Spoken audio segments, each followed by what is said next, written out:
On your feet! Get them going! Oh, baby, I'm back, and my head is huge. Gosh darn it, I need to adjust. Hello, everybody. Good afternoon. Good afternoon, good evening, good morning, whatever the case may be. Welcome to Cross Examinations Live. I'm your host, Mike S. Miller, and now I need to find that little do wiki widget thingy that allows me to... Gosh dang it, close all tabs. That allows me to adjust my camera. I don't know how my camera got all weird while I was gone, but I am back. I'm back, and I'm not going anywhere. Okay, let me see. My apologies for my computer's slow. I don't know. It is what it is. It's as it was meant to be. Oh, you know what the one thing is? I need to turn my light on. Hold on. Let me get my handy dandy remote control. I have this. Hit my. I know there's a light switch over here somewhere. Is that not it?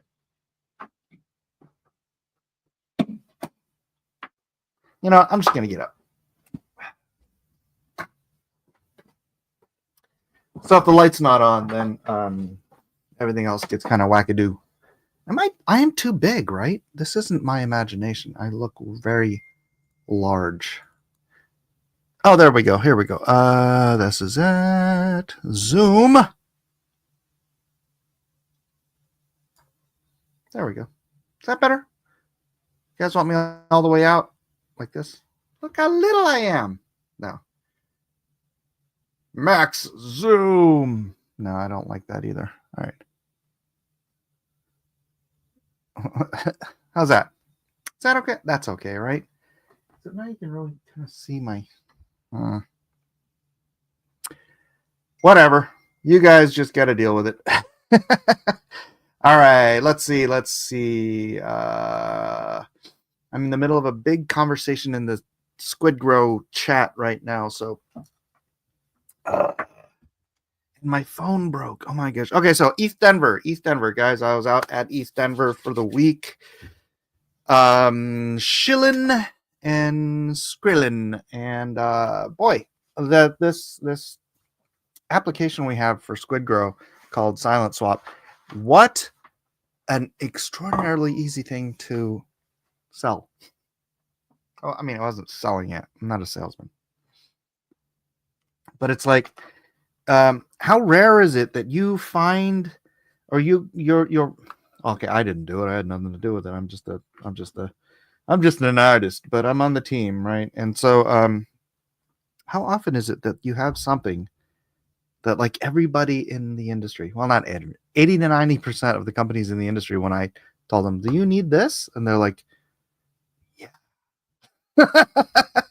I'm like, "All right, well, let's exchange information and blah blah blah."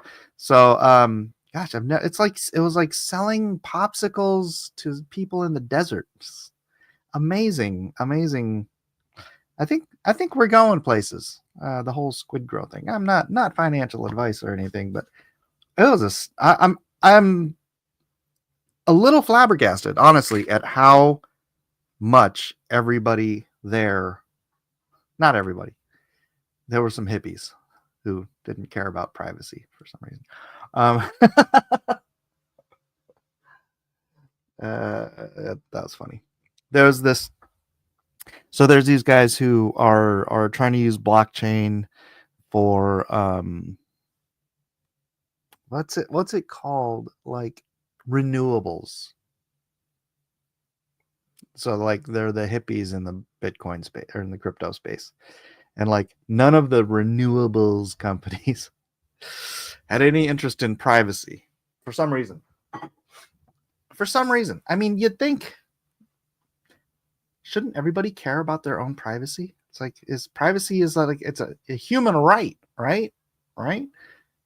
It's like the Fourth Amendment, the right to privacy.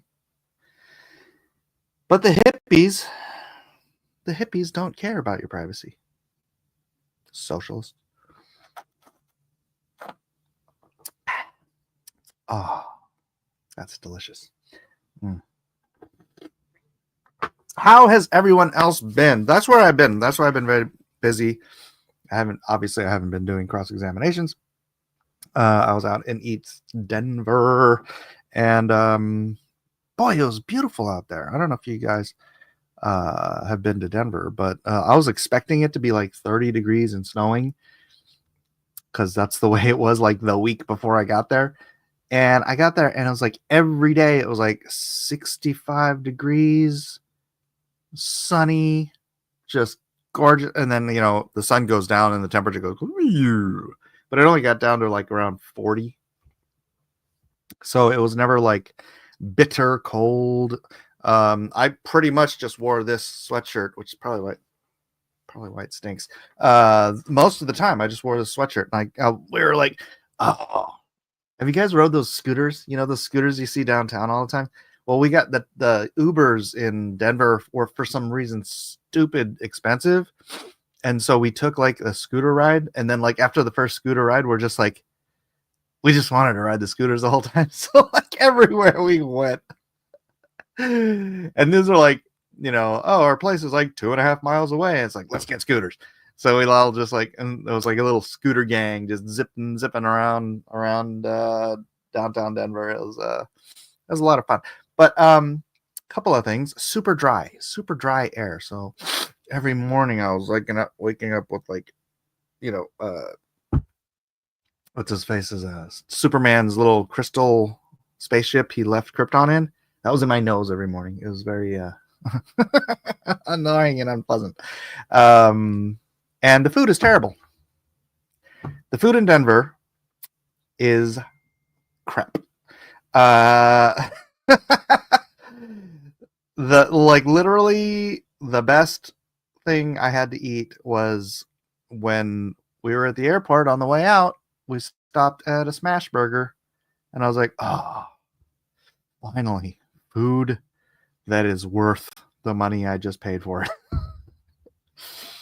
I don't know what it is. Someone who lives in Denver said, yeah, it's a lot like Portland, where just like the population's taste buds must just suck, because you go to these restaurants and they're full and they're packed and busy and all that stuff, and the food is just trash.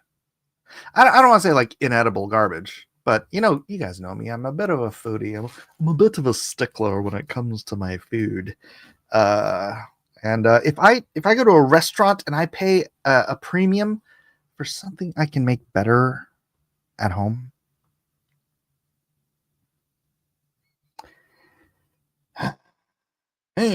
it's to me quite irritating. Anyways, let's say hi to the chat. What's up, Chuck Keyworth? Bark, bark, bark, bark, bark, bark, bark, bark, kitty, kitty, kitty.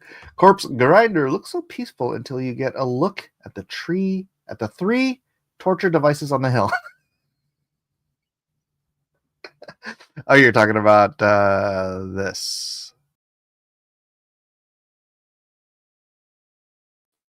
Yes, very, very peaceful. There he is, DJ Peterson. Chuck says, well, if your ego was as big as Richard's, then your head should be huge. Who's Richard? I don't know who that is. Corpse Grinder, imagine if they had hung Jesus and we had nooses everywhere. Yeah. Hanging's too quick, though. Right? You ever heard, hanging's too good for that one?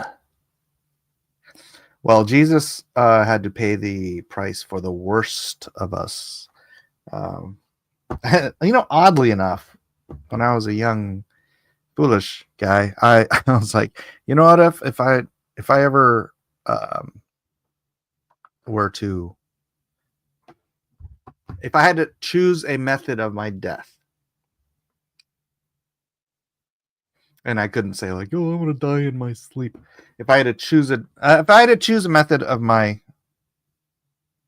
execution, hanging, like drop me 6 feet and snap my neck, get it over with, like that. That was like I don't know why I'd even think about that. You know what? I was a teenager, and teenagers think about death a lot. Actually, death was a lot of I remember that one after, I think it was after the divorce. I started drawing a lot of death stuff to the point where my art teacher actually called my mom in, because like I would take all of her art assignments and I would make it about death. Even I remember one I had a that was like an airbrushing or something like that. It was like, here's the assignment, you draw something. I don't remember what it is. I just remember I painted a baby with a gun in its mouth. And then she did one where I've grown since then, so don't worry about me now. But she did one where she's like, she like made an art assignment. I think she did it on purpose, where she didn't think that anyone could. Okay, she didn't think that I could turn it into some sort of a death thing. So it was like, all right, we're just gonna do like cardboard cutouts. Okay, so just do a cutout of a thing and a scene and a blah blah blah, and we're just we cut construction paper. You're supposed to rip it and cut it, and so I cut out and I made this little scene of like a guy getting harpooned underwater and like the red. I think that's what she called my mom in. But you know what? Divorce messes with kids' heads. So that's just the reality of it. All right, DJ. Sorry, what a tangent that is. DJ, too many epic meat burritos tend to make me look too large. I don't know what that was in context to, DJ, but thank you. Oh my gosh! Wow, a whole bunch of that was weird. Whole bunch of comments just appeared. We need to talk about your computer sometime. Maybe I can breathe new life into it. You're not the first person to ask, actually. What's Squid Grow do? It's a privacy coin. Now, Squid Grow itself doesn't do anything. But Squid Grow has a bunch of utilities external to Squid Grow itself, right? So, and the utilities are like their own little businesses. And the one I'm talking about is called Silent Swap. And it's run on the secret network. And it's a non-custodial privacy cross-chain aggregator. So it basically disappears your transactions. Because privacy is very much necessary in this space. And so when I said that because here's the thing, it's like there's mixers out there. Sorry to everyone who's not in crypto for this answer, but there's mixers out there and they don't actually disappear. And by the way, they're custodial. So you send them your tokens and then your tokens are out of your hands and you have to trust that they'll send them back. But what's the first commandment of crypto? Not your keys, not your coins. Not your keys, not your crypto. So this is the first privacy aggregator that is non-custodial, meaning you always maintain your tokens in your wallet. But it creates this I don't know. I'm not a tech dude, but it disappears the transaction. So you can take your coins and you can send them to any other wallets, and the wallet that you're sending it to can't trace where it came from. It gives you absolute privacy in transactions. They said it couldn't be done. We did it. And when we explained that to all these companies at ETH Denver, they're like, we need that. All right, Corpse Grinder. So if you have a computer and or a phone, you have signed away your privacy already. My phone broke at Denver. So like a Monero. No, it's not like Monero. It is you can use any token. Actually, right now we're EVM compatible only. That's been running for about 3 months. It's been working like a charm. But version 2, it's going to expand out to Bitcoin, Solana, Sui, and Tron. And then ultimately, the goal is version after version, we're going to make it so that all blockchains can use it. Having electronics is not signing away your privacy. Using spyware operating systems is, yeah. What's up, Tina? I'm at my doctor's appointment right now. Well, at least you could slide on in here and say how to do. Thank you. Glad you're here. Hope everything is going well, Tina. Do you need a prayer or just a checkup? Corpse Grinder says, not spyware. Just Google itself has all your info or whichever operation system you have picked. Any apps? They don't have 20-page contracts because they aren't taking your data. Right. Yeah, but so basically you're saying just make it easy. Just make it easy. Here's the thing. It's like when you're on blockchain, I mean, I guess if somebody wants to hack your phone and put a tracker on it, they can find out where you are, right? If they're going that. But that's not like a typical thing unless you hand it to somebody. Like I know where my kids' phones are. But nobody else has access to that, right? But on the blockchain, the blockchain transactions are public. So it's like if you go to a pizza shop and you spend your Doge and somebody knows your wallet address, you've just pinged yourself on the planet where you are. And if you're like a billionaire and people know your wallet, do you remember a couple of years ago, like 3 or 4 billionaires got Minecraft crafted? Well, no, that would be suicide. They got murdered.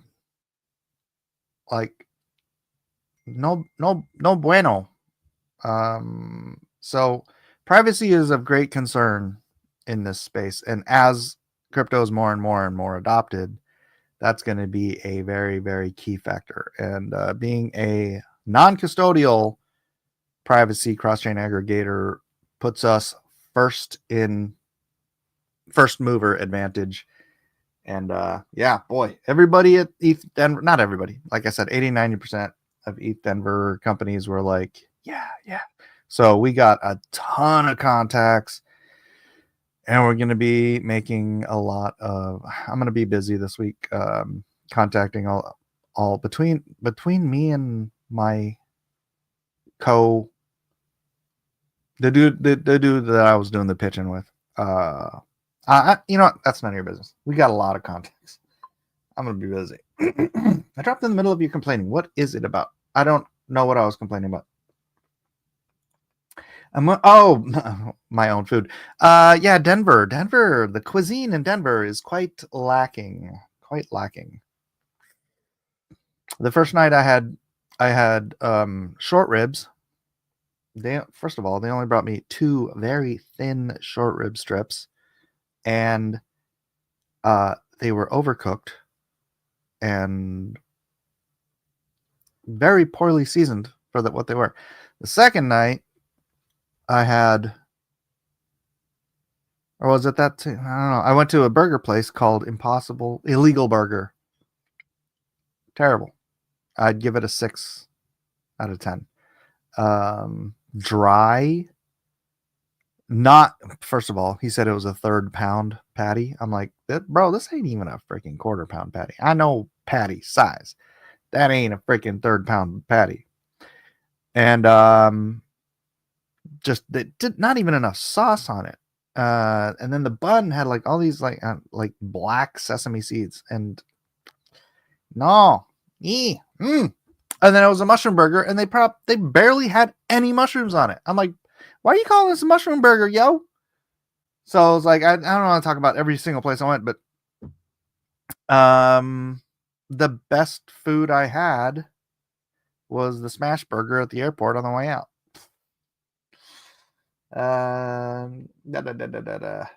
What about death by explosion? That's pretty quick. Like nuke? I mean, CO2 poisoning. You just fall asleep. Actually, that's fair. That's a fair point. Jeez. I think we're at the execution part. Levo! What's up, Levo? One of my grandfather's best friends was found mutilated, burned, and ultimately lynched in his military uniform after coming home to Mississippi from deployment. They don't make it quick all the time. I didn't mean lynching. I just meant the rope part. Wow, that's brutal.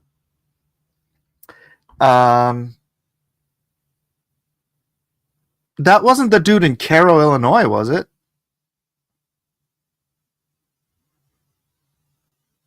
Oh, no, Mississippi. Oh, okay. Wow, that's a long time ago.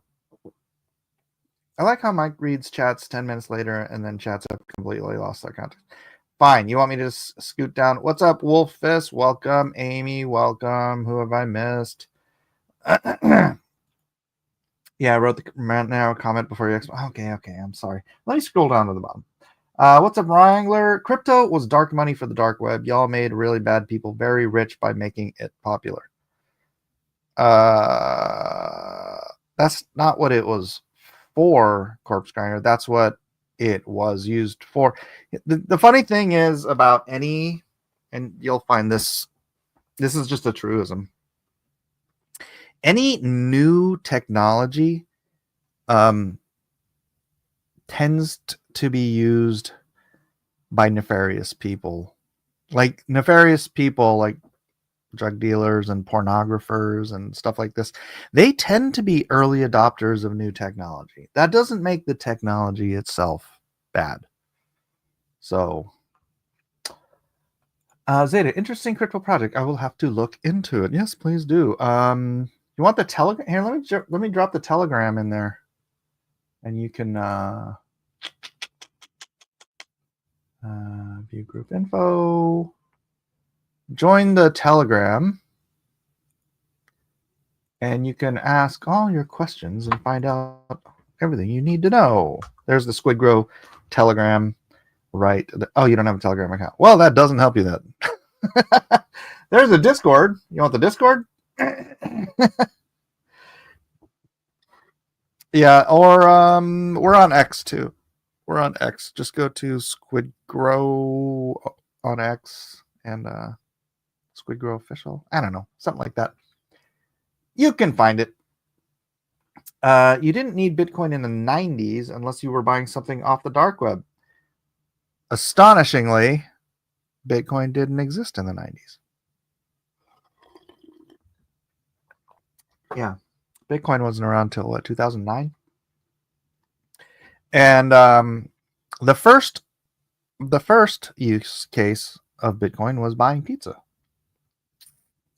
And shortly after, it was used on World of Warcraft.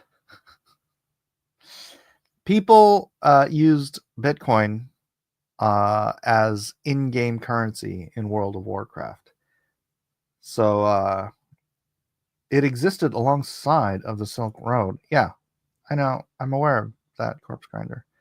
But you're saying that as if that was the exclusive use of Bitcoin. Like I said, all new technologies tend to be adopted by nefarious people because they're trying to get around using older technologies that can still be, that don't have privacy.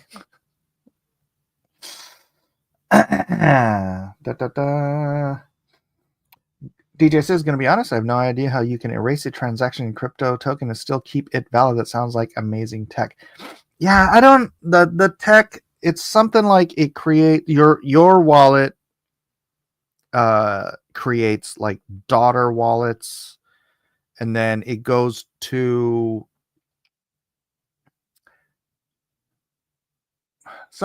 somewhere along this path. You use the secret network blockchain. Secret obfuscates the transaction, drops it into like daughter wallets of yours that are like temporary wallets or something like that. I don't know. I should probably learn like all the ins and outs because it's like that's all dev questions. But yeah, we've been using it for like 3 months and it absolutely works. So it's pretty freaking amazing. First mover stuff. It's pretty dope. That's great until you get ripped off and need that receipt to prove payment. Well, you could still get a receipt. It's how if you use cash, uh, it's not traceable, but you can still get a receipt. So here's the idea. Say you have an end user card that uses the Silent Swap API, which is in development for V2, right? Then you get like a crypto card, right? Your transaction, you're at the doctor's office and you want to pay with crypto. So you pay, but the transaction goes through Silent Swap so that your wallet doesn't trace to the doctor, right? Because that's Fourth Amendment privacy rights. Nobody has a right to know what you're spending at your doctor, right? But you can't do that with crypto without Silent Swap. So you're paying at your doctor's office. Your doctor prints out a receipt and sends it to, or hands you a receipt or emails you a receipt, whatever. That's private. That's between you and the doctor, but no one can track your financial movement in that sense. You don't want privacy, corpse grinder? How's crypto going to deal with the supercomputer decryption when that comes about? There will be a short monopoly. So when and if quantum computing actually ever gets going, the first quantum computer, if they decide to use it to mine Bitcoin, it will simply win every block, right? They will have a monopoly because they have the fastest computer on Earth. And then you know what'll happen? Someone will be like, wow, that guy's quantum computer is making millions of dollars a day. We should also have a quantum computer so we can get at least half of those millions of dollars. And then a third guy will be like, wow, look at those guys. They're making millions of dollars a day. I'm going to plug in my quantum computer to the Bitcoin. And then suddenly you have a rush to quantum computers taking over the Bitcoin mining because it's so profitable that people will spend tens of millions of dollars for one quantum computer so that they can mine tens of $millions a month. And then over time, the competition will bear back out and it will equalize. But for a time, should that actually happen, yes, there will be a monopolization and then a small number of competitors, and then it'll just max out. And then as quantum computers, as all technology does, gets cheaper and cheaper and cheaper. I'm sure the first month that quantum computers come out, they're going to cost $10 million, right? And then like a month from then, they'll be like $10,000. A year from then, they'll be like 150. That's how I remember. I've gone through this so many times. I'm 53 years old. So I remember when computers were crazy, freaking stupid expensive. I remember when VHS players were $1,000. And then by the time we got to CD players, DVD players, VHS players were like $30. It's the nature of technology. The more it's adopted, the cheaper it gets. Free market, supply and demand, all that fun stuff kicks in, and Bitcoin will not be immune to that. All right, we are at a half an hour in, so why don't we slow window. All right, let's go to King James Babylon Line. I hope I answered all your questions to the best of my ability. Why is this taking so long? We are in Romans 14 and stuff. Romans chapter 14. Go. Present. Share screen. Nope. Boop. Bop. Bibbidi bop bop bop. All right. All right. Romans chapter 14. Him that is weak in the faith receive ye, but not to doubtful disputations. You guys got that? You got that? Don't argue. I mean, that's why it reads, right?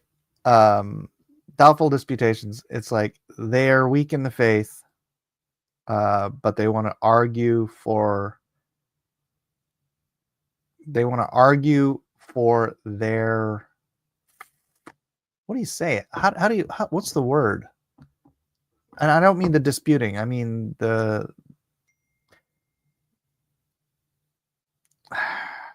doctrine. Is it like doctrine? Gosh darn, I don't know how to say this. Let's just move on. Maybe Paul will explain it better for me. For one believeth that he may eat all things. Another, who is weak, eateth herbs. That's not weak physically. That's what I mean, weak in his faith. It's like he's still locked. I think he's talking sort of to the Jews who are like still kind of like, well, what do you mean? How can Jesus actually, fulfill the law? The law, we have to still obey all this stuff because, I'm scared if I don't, I'll go to hell. Or I'm scared I won't, whatever. I won't, being strong in your faith. I have a kid in my group who's very much like this. He's just very much scared of breaking the law. And I get it. I mean, the law is important, but the law is fulfilled in love. And when we understand that we are free in Christ, we can do all things, but all things don't edify. We can do all things, but all things aren't good. So we do what we do out of love because love fulfills the law. I'm very much paraphrasing Paul again, but let not him that eats despise him that eateth not, and let not him which eateth not judge him that eateth, for God hath received him. Who art thou that judgest another man's servant?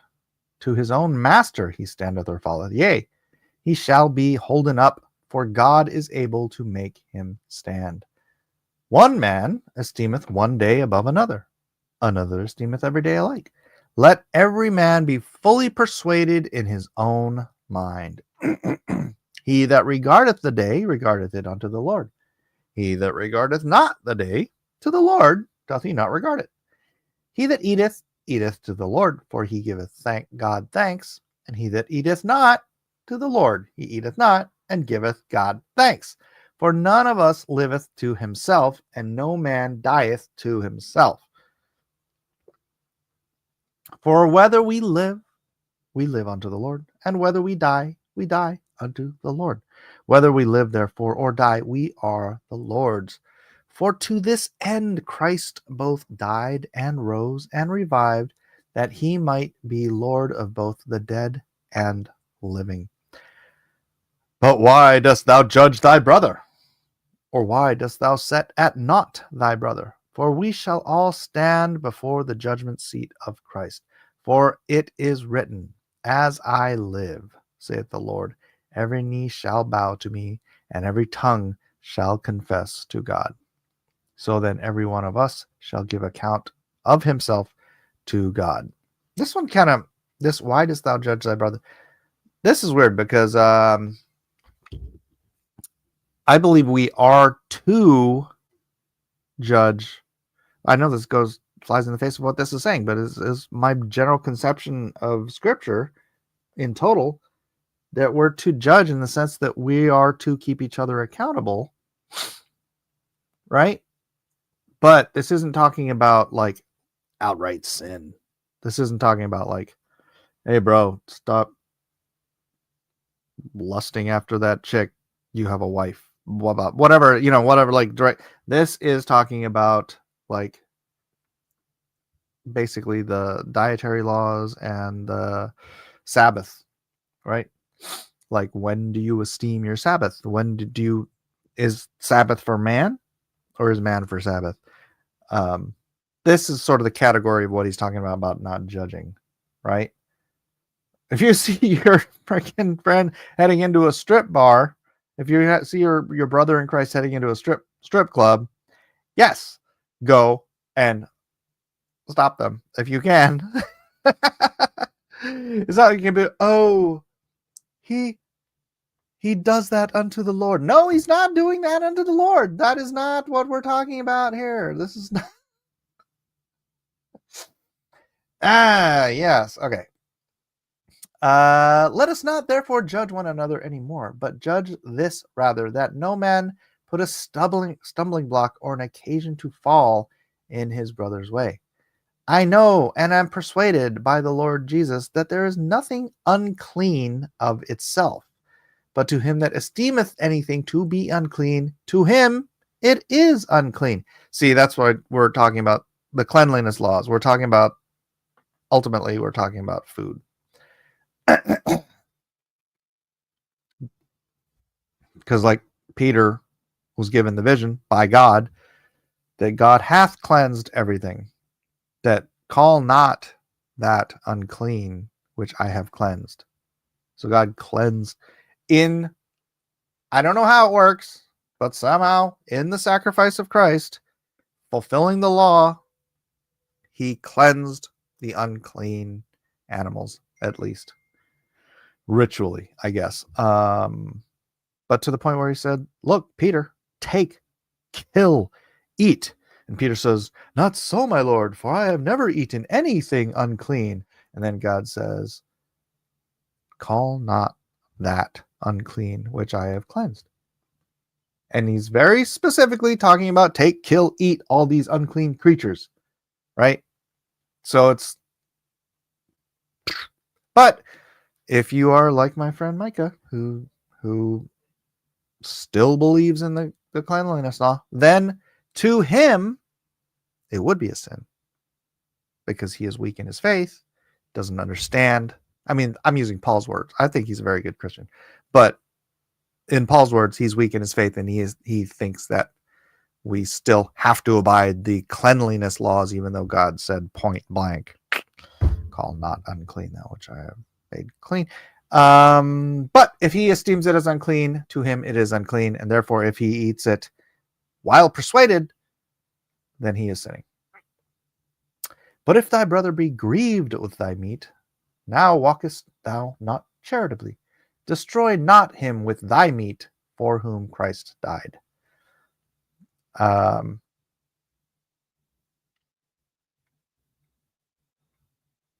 This is kind of a weird one because, like, this is talking about, right? Don't judge and don't put a stumbling block, but he's aware that nobody else follows the dietary laws in the Christian world except for like Seventh-day Adventists. But does that mean that I'm not supposed to eat my pepperoni pizza in front of him? What are your thoughts, chat? Let not then your good be evil spoken of, for the kingdom of God is not meat and drink, but righteousness and peace and joy in the Holy Ghost. For he that in these things serveth Christ is acceptable to God and approved of men. Let us therefore follow after the things which make for peace, and things wherewith one may edify one another. For meat destroy not the work of God. All things indeed are pure, but it is evil for that man who eateth with offense. It is good neither to eat flesh, nor to drink wine, nor anything whereby thy brother stumbleth, or is offended, or is made weak. See, that's a weird thing. I don't know. I might have this backwards in my mind, because to me, I mean, I don't want to say that like offends me, but it drives me nuts that he can't see. The same thing with all Seventh-day Adventists. I've got really good Seventh-day Adventist friends who are likewise, believe that the dietary laws are still in effect when God has made them cleansed. And I read them that chapter with Peter, and it's so bold and clear. I'm like, how are you not getting this? And it's like, it's nearly offensive to me that they don't see what that clear teaching is in Scripture. It's so crystal clear that he's specifically talking about unclean animals and taking them and eating them, and that he made them clean.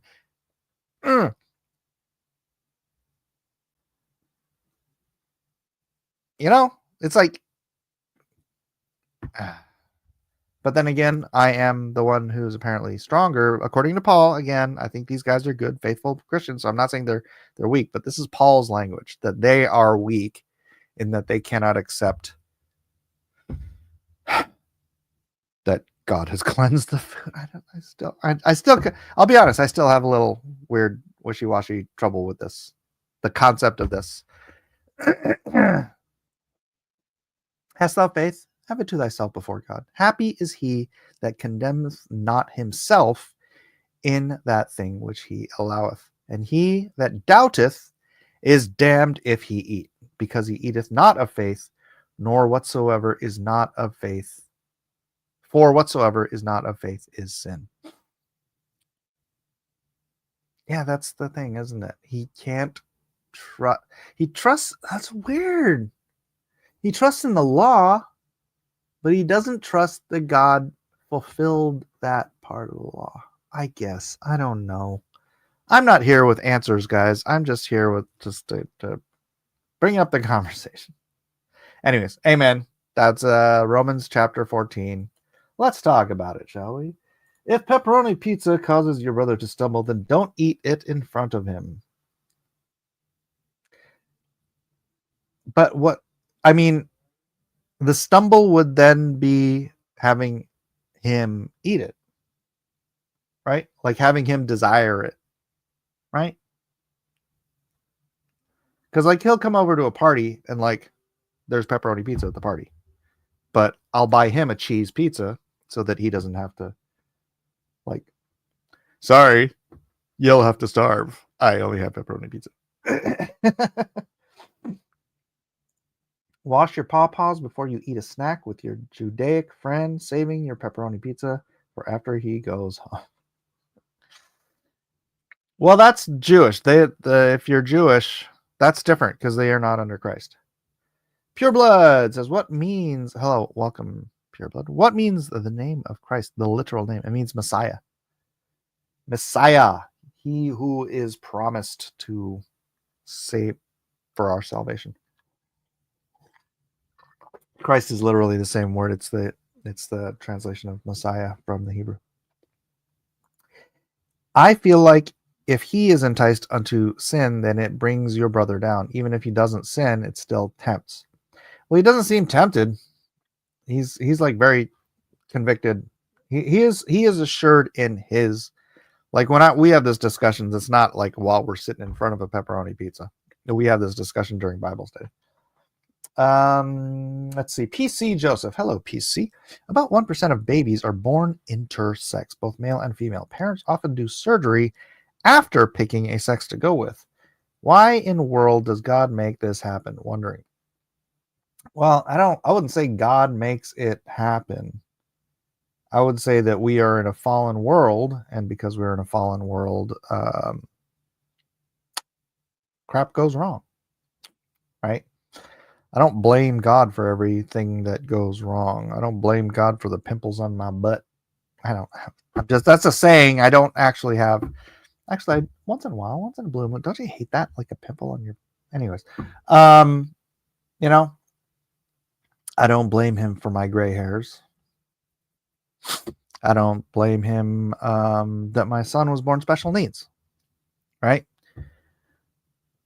It's just we live in a fallen world. The place is falling apart. Entropy, things tend to disorder from order. And in the original creation, we were perfect. Male and female, we were created. But the breakdown of DNA over the generations and generations and generations and generations, that means that once in a while something goes wrong.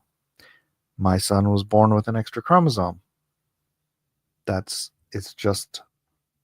the fallen world, and that's the direction we're going. So as to being a parent who picks, honestly, if that were the case with like one of my kids was born intersex, I wouldn't pick a sex, because they'll go the way they're supposed to go, right? Like kind of everyone, if you know anything about kids, you'll know by the time they're probably 2 years old. So let them figure that out, and then if you need to do any kind of surgery, you'd probably want to do it. I'm not a doctor, but I would presume that you'd want to do it like by the time they're 5, maybe. But you'll know by the time they're 2 which direction they're headed. Trust. I mean, I've got 5 kids, and I've been around a lot more. And yeah, you'll know by the time they're about 2 years old which direction they're headed for. All right, let's see. Zeta says, I always assumed the pork thing had some relation to how close it is to human flesh. I know there are vets that have PTSD attacks when they smell cooking bacon. I have no idea about that. I know that when pork is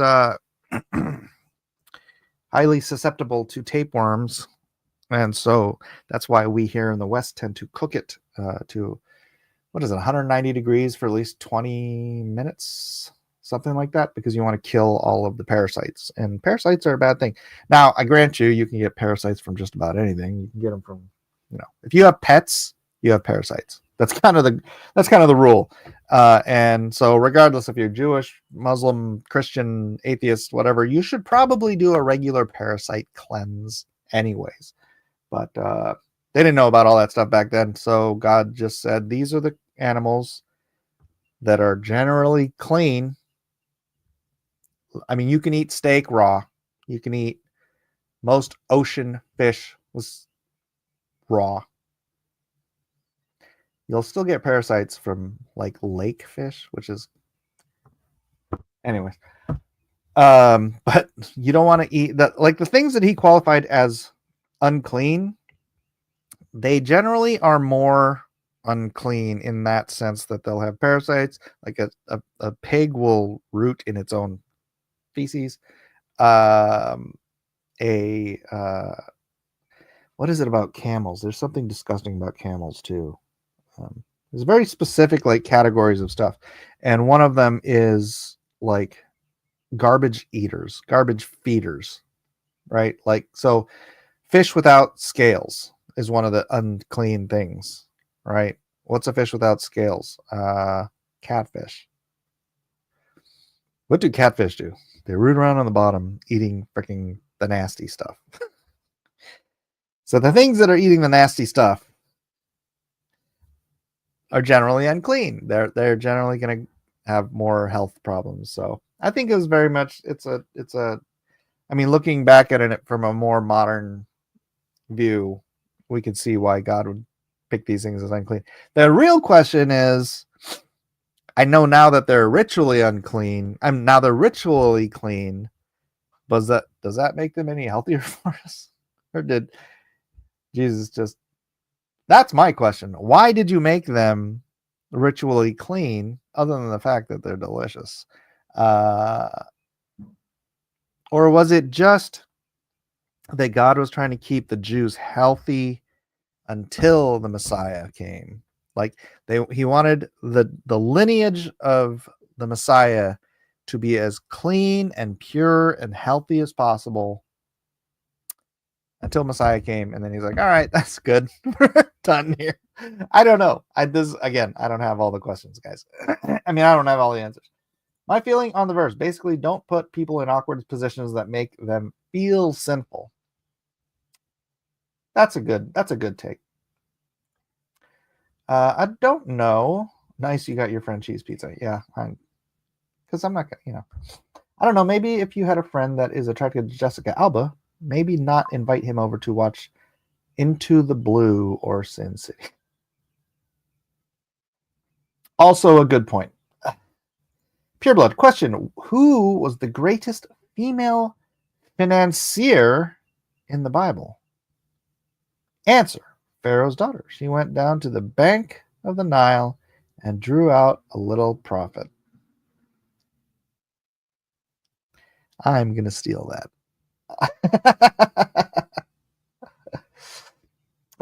Pigs eat unclean things more often, so their meat is less safe. That's what I heard. Yeah, they will. I mean, like I said, the pig is like the bottom feeder of cattle or whatever, right? That's what's interesting about like modern.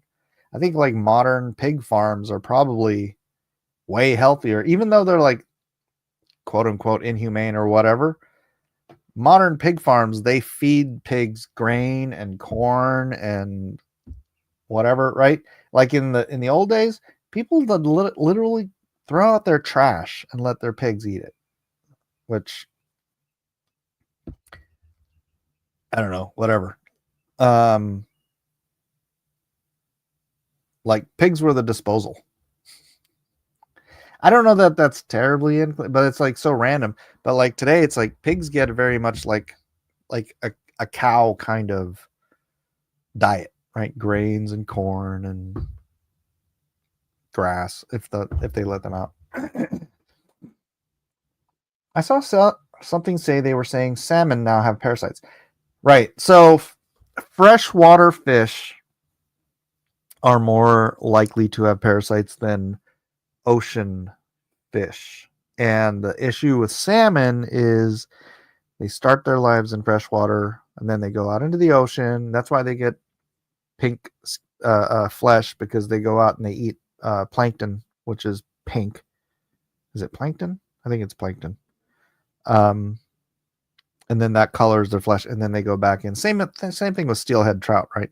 They go out into the ocean, they eat the stuff that makes them pink, and then they come back to spawn in the freshwater. And somehow, while they're in the freshwater, that's when they would be susceptible to getting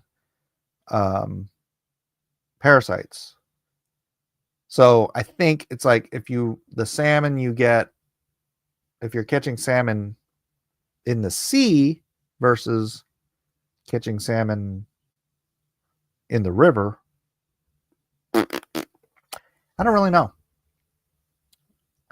I haven't done a deep dive on that, but that's what I understand. It's like that's why but like cod, you're probably not going to have parasites in their cod, right? Scum eaters, yeah. Shark don't have scales, I think. Right? Shark have their skin's like giant sandpaper. It's crazy. It's very rough. It's very like, yeah. I heard the Catholic Church declared capybara a fish without seeing them, so settlers had more to eat on Friday.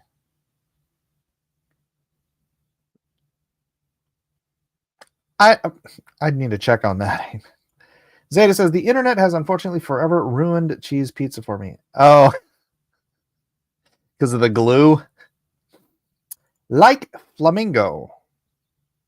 Is Flamingo a bottom feeder? Oh, yeah, I guess. Oh, you mean the what they eat. Right. So what flamingos eat colorizes their feathers. Is it plankton?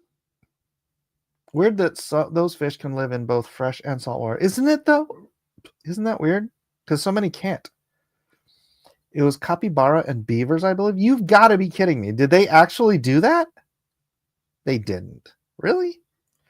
Lucifer says, we had to freeze our salmon when I did sushi because of parasites. Oh, okay. So yeah, that's the funny thing. Because my brother, my mom owned sushi restaurants when I was younger. And my brother was a sushi chef at one of them. He was, so yeah, like the early part of his life, he was a sushi chef. He learned under my mom's boyfriend at the time, Masa. If you ever go to San Jose, Sushi Masa was one of her restaurants. Shin Sushi was the other one, but I think they closed that. I know they sold it. And the funniest thing, it was the funniest thing that my brother thought that the tuna they got was fresh. I mean, it's like fresh, but it's like, no, bro. I'm like, do you know what tuna? these boats go out on the ocean for like weeks at a time and catch tuna, and then they flash freeze them, right? So even if they had any parasites, they would die. But they flash freeze these tuna because they're out there for weeks. And you don't want a tuna that's out there for weeks. So when they bring them back, they have to thaw them in order to cut them up and whatever. So it doesn't matter what tuna you're buying unless you're out on a day boat and you catch a tuna and then you eat it raw. If it's a commercial tuna boat, 90% of the time, at least, I'm sure, it was already frozen. As fresh as you think it is, it was already, and he didn't know this because, I don't know. My brother, I find my brother to be, I love my brother. Of course, he's my brother. Incurious is the word. Incurious. He's not a seeker of information. I'm a very curious person. Like any little thing that I hear about that sounds a little bit weird, like squirrel, I'll chase it. I love learning things, and sort of rewiring my programming from everything. So he probably just, well, he doesn't believe everything. Anyways, that's my brother. They eat plankton and turn pink. Yeah, that's what I thought. They live in the water a lot, so they were fish of some sort. You open the can, it's fresh tuna. Yeah, the capybara and beavers being fish came from when the New World was being settled, so the Pope was going off the intentionally vague descriptions the settlers were giving him about them. Really? That is, you learn something new every day. Thank you, Zeta. Oh man, we're out of time. Darn it. I used to live in Salinas, LOL. I grew up in San Jose. Did I already mention that? There you go. There you go. Salinas, for those of you who are not from the Bay Area. Salinas is pretty close to San Jose. Actually, I think one of our, I went to West Coast Taekwondo. Ed Fong. He's probably retired by now. And our two sister studios, one was in Milpitas, and I think the other one was in Salinas. I think the one in Salinas was the one Eddie, gosh darn it, I'm forgetting his name. He was one of the Ninja Turtles.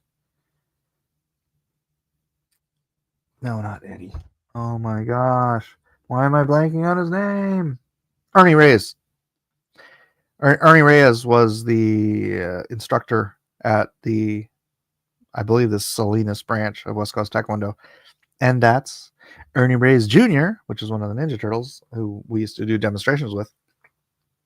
That's where he came from. Google says flamingos eat algae and shrimp, which eat the algae that make them pink. Oh. Went ice skating in East Ridge malls many times. Yeah, I didn't go to East Ridge a lot. I went to Oak Ridge. Oak Ridge was our mall. And then what? Westgate? East Ridge, Westgate, Oak Ridge. All right. Have a good one, everyone. Yes, let us go. Let us go. Thank you all for being here. Gosh, why won't this turn off? What is wrong with my computer? All right. Anyways, God bless us, everyone. We'll see you on the next exciting episode of Cross Examinations.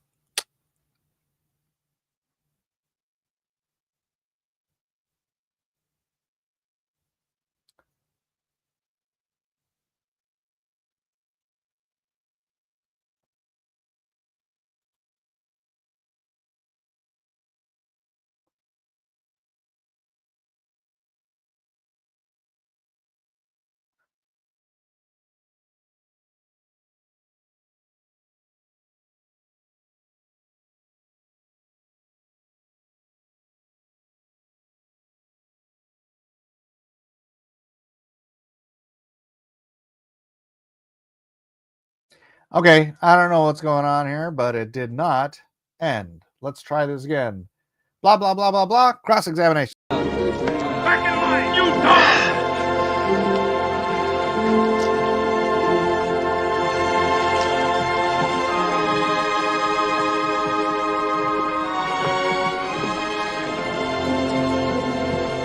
On your feet! Get them going!